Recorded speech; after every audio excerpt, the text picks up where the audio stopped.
Hello,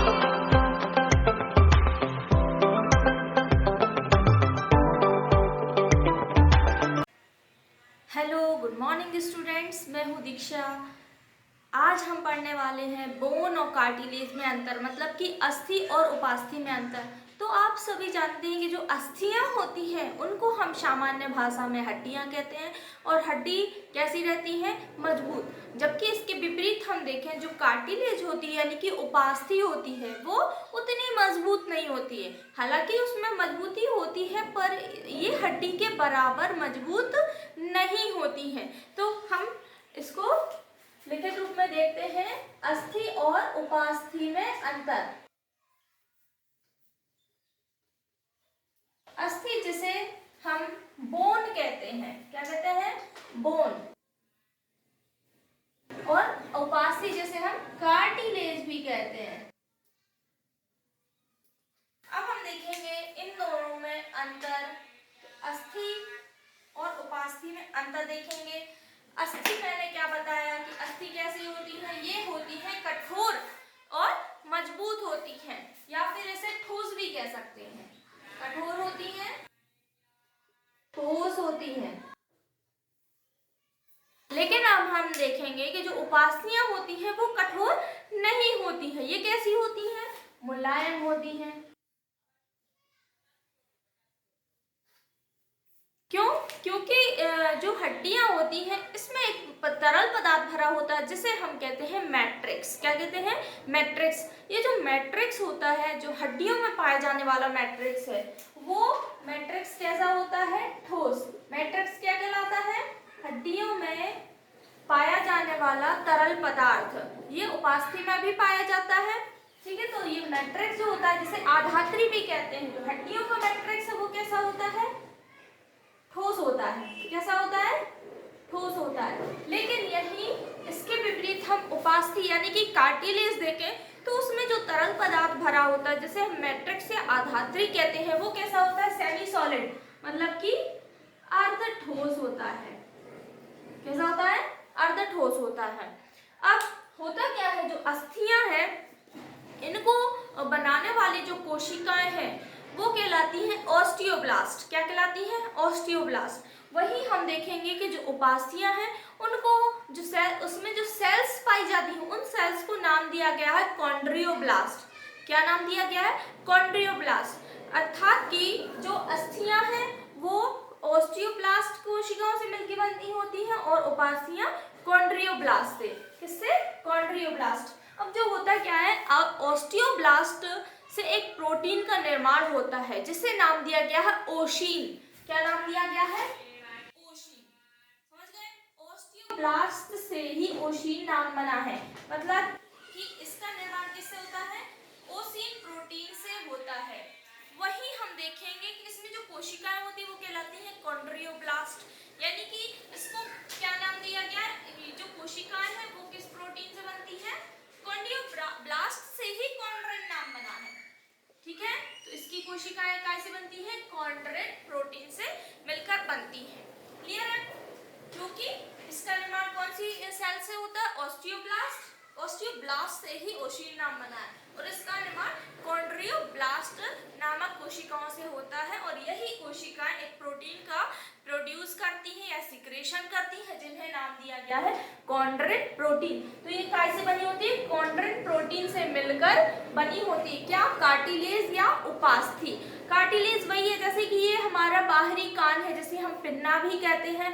cartilage क्या होता है? हम इसे छूने से मोड़ भी सकते हैं, मतलब कार्टिलेज मुड़ जाती है, लेकिन हड्डियां क्या होती हैं? अपनी जगह पे स्थिर रहती हैं, और इन्हें बीच से तोड़ा मरोड़ा नहीं जा सकता, ये मुड़ती नहीं है। ठीक है ना? एक्सीडेंट वगैरह की बात अलग है कि उसमें ये टूट जाती है, लेकिन अगर हम देखें तो उपास्थि क्या होती है? उपास्थि को हम मोड़ सकते हैं, हिला सकते हैं, लेकिन हड्डी नहीं हिलती है, इसको बीच से नहीं मोड़ा जा सकता है। अब हम देखेंगे अगला अंतर। अस्थि में क्या होता है? रक्त संचार पाया जाता है, मतलब कि रक्त का परिसंचरण पाया जाता है। वही हम देखेंगे कि उपास्थि में रक्त का परिसंचरण नहीं पाया जाता है। अगला अंतर देखेंगे, अस्थि क्या होती है? इसमें रक्त का निर्माण होता है। क्या होता है? रक्त का है, निर्माण करने में सहायक होती है, लेकिन ये सहायक नहीं होती है। नेक्स्ट, जो अस्थियां होती हैं वो क्या करती हैं, पेशियों को जोड़ने का काम भी करती हैं, मतलब पेशियों से ये जुड़ जाती हैं आसानी से और मजबूती प्रदान करती हैं, ठीक है ना, पेशियों से जुड़ने का कार्य करती हैं। कौन? अस्थियां। लेकिन उपास्थि में ऐसा कोई कार्य नहीं पाया जाता है, क्योंकि अस्थि है, यानी कि अस्थि में अस्थि मज्जा पाई जाती है जहाँ पे ब्लड का निर्माण होता है। मैंने आपको पहले भी बताया कि बोन मैरो में क्या होता है, ब्लड का निर्माण होता है, इसलिए अस्थियां क्या करती है, रक्त के निर्माण में सहायक होती हैं, है ना, रक्त के निर्माण में सहायक होती हैं, क्योंकि इसमें क्या पाया जाता है, अस्थि मज्जा, यानी कि बोन मैरो। जो अस्थियों के अंदर खाली भाग होता है, खोखला भाग होता है, उसे हम क्या कहते हैं, बोन मैरो, वहीं पे ही आरबीसीएस का निर्माण होता है। तो अस्थि मज्जा जो है वो अस्थियों में पाई जाती है, किसमें पाई जाती है, अस्थियों में, लेकिन उपास्थियों में यदि हम देखेंगे तो उसमें अस्थि मज्जा नहीं पाई जाती है। अस्थियां बहुत सारी होती हैं, कुल 206 होती हैं, और कई अस्थियों के नाम अलग अलग है, मतलब कि हड्डियों के नाम जो है वो हमारे शरीर में हर हड्डी का नाम अलग अलग है, वो हम एक अलग टॉपिक में देखेंगे। मैं इसमें आपको सारी बोन्स के नाम बताऊंगी, जॉइंट्स के नाम बताऊंगी, कहाँ कौन सा जॉइंट्स होता है, ठीक है, और उसका कार्य क्या है, ये सभी आपको हड्डी वाले चैप्टर में आएगा। लेकिन अभी अगर मैं आपको बताना चाहूँ हड्डियों के नाम, तो हमारे शरीर में कुल 206 हड्डियां होती हैं। अगर हाथ की, जो हमारे शरीर की सबसे लंबी हड्डी है वो होती है जांघ की हड्डी, जिसे क्या कहते हैं, फीमर। ये आपका नीट के लिए इम्पोर्टेंट क्वेश्चन है, इसके लिए आप रेड टिक मार्क या अंडरलाइन भी कर सकते हैं। जो फीमर होती है ये जांघ की हड्डी होती है, ये हमारे शरीर की सबसे बड़ी हड्डी होती है, और जो सबसे छोटी हड्डी होती है वो होती है स्टेप्स। ये कहाँ पाई जाती है, कान में। कहाँ पाई जाती है, कान में, ये होती है सबसे छोटी हड्डी। ओके, शरीर की सबसे छोटी हड्डी कहाँ पाई जाती है, कान में। इसके बाद हम देखेंगे टेंडन और लिगामेंट में अंतर। तो जो टेंडन होते हैं ये क्या करते हैं, जो हमारी मांसपेशियां हैं और हड्डियां हैं ये क्या होती हैं, दूर दूर तो नहीं होती, इनको जोड़ने वाला कोई ना कोई तो होता है, तो जो इनको जोड़े रखता है वो कहलाता है टेंडन। क्या कहलाता है, टेंडन। और दो अस्थियों यानी कि दो हड्डियों को जोड़ने वाले जो धागे होते हैं, पतले पतले धागे, उन्हें हम कहते हैं लिगामेंट। क्या कहते हैं, लिगामेंट। अब हम देखेंगे टेंडन और लिगामेंट में अंतर। तो जो टेंडन होते हैं वो कैसे इनका कार्य क्या है, ये हड्डियों को पेशियों से जोड़ते हैं। अब हड्डी को क्या कहते हैं, अस्थि। अस्थियों को पेशियों से कौन जोड़ता है, टेंडन। मतलब कि अस्थियों को पेशियों से जोड़ने का कार्य टेंडन करता है, लेकिन जो लिगामेंट है वो क्या करता है, दो अस्थियों को जोड़ने का कार्य करता है, यानी कि ये अस्थि को अस्थि से जोड़ता है। अगर आप ऐसे करेंगे तो आपको याद करने में दिक्कत नहीं जाएगी, है ना। तो ये क्या करता है, अस्थियों को पेशियों से जोड़ता है, और लिगामेंट क्या करता है, अस्थियों को यानी कि अस्थि को अस्थि से जोड़ता है, यानी कि दो हड्डियां हैं वो पतले पतले धागों के द्वारा जुड़े होते हैं, जिन्हें हम क्या कहते हैं, लिगामेंट या स्नायु भी कहते हैं। अब देखेंगे जो टेंडन होते हैं वो बने होते हैं कोलेजन प्रोटीन के। कौन से प्रोटीन के, कोलेजन। अब ये जो कोलेजन प्रोटीन होती है वो व्हाइट कलर की होती है। कैसे कलर की होती है, व्हाइट कलर की। अब जब व्हाइट कलर की प्रोटीन से बने होंगे तो इनका रंग भी कैसा होगा, व्हाइट। तो सेकेंड अंतर क्या होगा कि जो टेंडन होते हैं वो कोलेजन प्रोटीन के बने होते हैं, ठीक है। लेकिन लिगामेंट किस प्रोटीन के बने होते हैं, ये बने होते हैं इलास्टिन प्रोटीन के। इलास्टिन प्रोटीन होती है वो येलो कलर की होती है, इसलिए इनका कलर क्या होगा, येलो। अब मैंने क्या बताया, कोलेजन प्रोटीन किस कलर की होती है, सफेद कलर की, तो इनका रंग कैसा होगा, सफेद, है ना। इनका रंग कैसा होगा, सफेद होता है, किसका, टेंडन का, ठीक है ना। ये सफेद रंग के होते हैं, और इनका अगर हम रंग देखेंगे तो ये होते हैं पीले रंग के। क्यों? क्योंकि ये बने होते हैं इलास्टिन प्रोटीन के, और जो इलास्टिन प्रोटीन होती है वो पीले रंग की होती। हाँ, ध्यान देने वाली बात ये है कि जो कोलेजन प्रोटीन है वो हार्ड होती है, यानी कि ये इसमें लचीलापन नहीं पाया जाता है। इनको अगर खींचेंगे तो ये खिंचती नहीं है, ये अपने स्थान पे स्थिर रहती है, यानी कि इसमें लचीलापन क्या होता है, नहीं पाया जाता है। लचीलापन जिसे इलास्टिसिटी भी कहते हैं, तो इसमें इलास्टिसिटी नहीं पाई जाती है। लेकिन ये बनी होती है इलास्टिन प्रोटीन की, तो इलास्टिन प्रोटीन के कारण इसमें इलास्टिसिटी यानी कि लचीलापन पाया जाता है, यानी कि ये कहीं से भी मुड़ जाती है।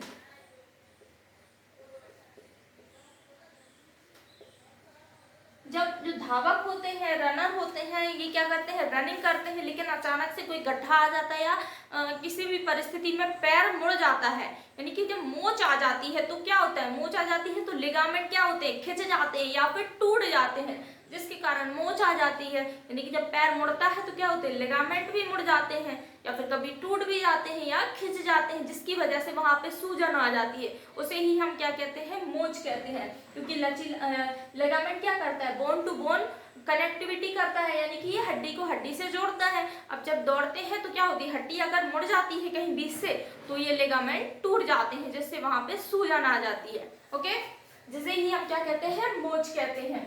लचीलापन इसमें क्या होता है, पाया जाता है।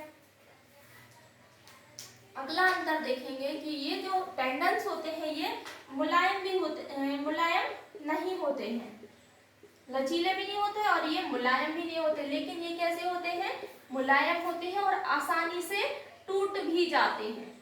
ओके, अगला अंतर है जो इनमें अगर लचीलापन नहीं होगा तो ये गति में भी सहायक नहीं होंगे।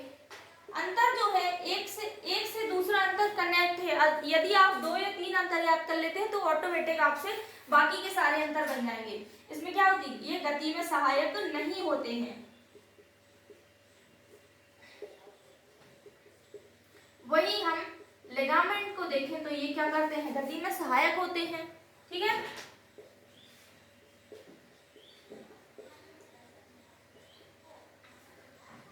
तो ये रहे हमारे टेंडन और लिगामेंट में अंतर।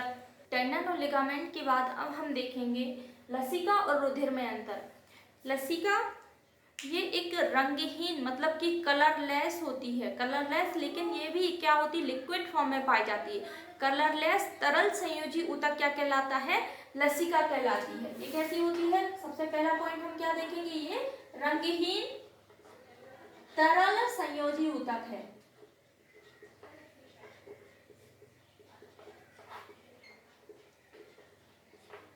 लेकिन ये कैसा होता है, रंगीन होता है।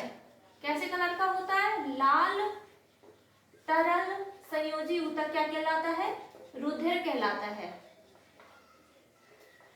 ओके, इसमें एक वर्ड बदल गया, ये कैसा होता है, रंगहीन, लेकिन ये कैसा होता है, लाल होता है।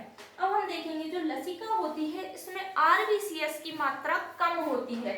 किसकी मात्रा, आरबीसीएस मतलब रेड ब्लड कॉर्पस्कल्स, लाल रक्त कणिकाओं की मात्रा कैसी होती है, कम होती है।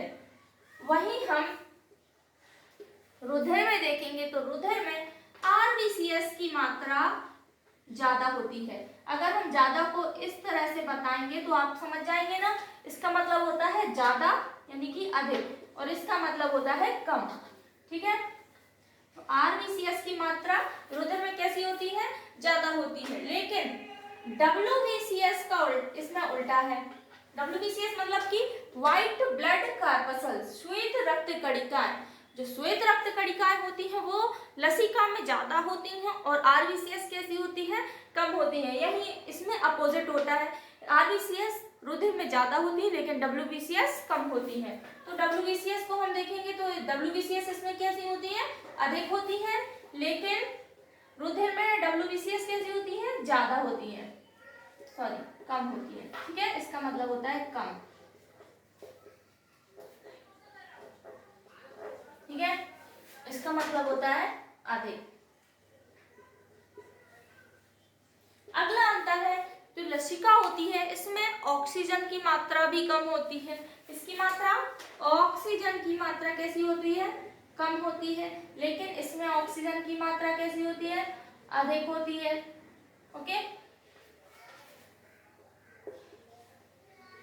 अगला अंतर है लसिका। जो CO2 और उत्सर्जित पदार्थ है, तो लसिका में जो फायदेमंद पदार्थ है जैसे कि O2 होता है, RBCS होता है, ये कम पाए जाते हैं। लेकिन इसमें WBCS ये भी फायदेमंद है। ये कैसी होती है? अधिक होती है। WBCS है वो चोट से हमारी रक्षा करती है। कोई बाहरी हानिकारक जीवाणु होते हैं, रोगाणु होते हैं, कवक, बैक्टीरिया, एंजाइम, इन सब से क्या करती है? रक्षा करती है। कौन? जो कि WBC, जो कि लसिका में अधिक मात्रा में पाई जाती है। ठीक है, अगला अंतर है लसिका में CO2 व अन्य उत्सर्जित पदार्थ, CO2 व अन्य उत्सर्जित पदार्थ, ये जो पदार्थ है वो अधिक मात्रा में पाए जाते हैं। लेकिन इसमें क्या होते हैं? कम मात्रा में पाए जाते हैं। ठीक है, अब हम देखेंगे लसिका के बारे में कुछ इंपॉर्टेंट पॉइंट्स। जो लसिका होती है वो चोट से रक्षा करती है और प्रतिरक्षा तंत्र के निर्माण में भी सहायक होती है। इसके अलावा इसमें एंटीजन, ये क्या होती है? ये दोनों में पाई जाती है। रुधिर में भी ये क्वालिटी होती है और लसिका में भी। अगर हम इनमें समानता के तौर पे भी देखेंगे तो इसमें ये समानता के आधार पर क्या होता है? इसमें एंटीजन और एंटीबॉडी का निर्माण दोनों में होता है। लेकिन जो रुधिर लसिका होती है इसे हम रुधिर प्लाज्मा का नाम भी देते हैं। एग्जाम में क्वेश्चन आ सकता है कि रुधिर प्लाज्मा, एक शब्द में अगर आएगा तो रुधिर प्लाज्मा आपको पता होना चाहिए। रुधिर प्लाज्मा क्या है? ये होती है लसिका। कौन होती है? लसिका। लसिका का कार्य क्या है? जो ब्लड है और उसकी कोशिकाएं हैं उनके बीच में मिडिल मैन का कार्य करता है। कौन करता है? मिडिल मैन का कार्य लसिका।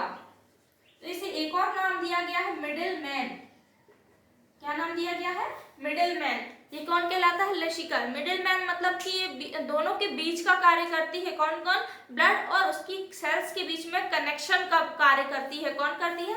लसिका। तो लसिका कैसी होती है? ये भी तरल संयोजी होता है और ब्लड भी तरल संयोजी होता है। लेकिन लसिका कैसी होती है? कलरलेस होती है, रंगहीन होती है। लेकिन जो रुधिर होता है वो रंगीन होता है। रुधिर में RBCS ज्यादा होती है लेकिन इसमें RBCS कम होती है। ओके, लेकिन वही हम देखेंगे तो WBCS लसिका में कैसी होती है? ज्यादा होती है और इसमें कम होती है। क्लियर है?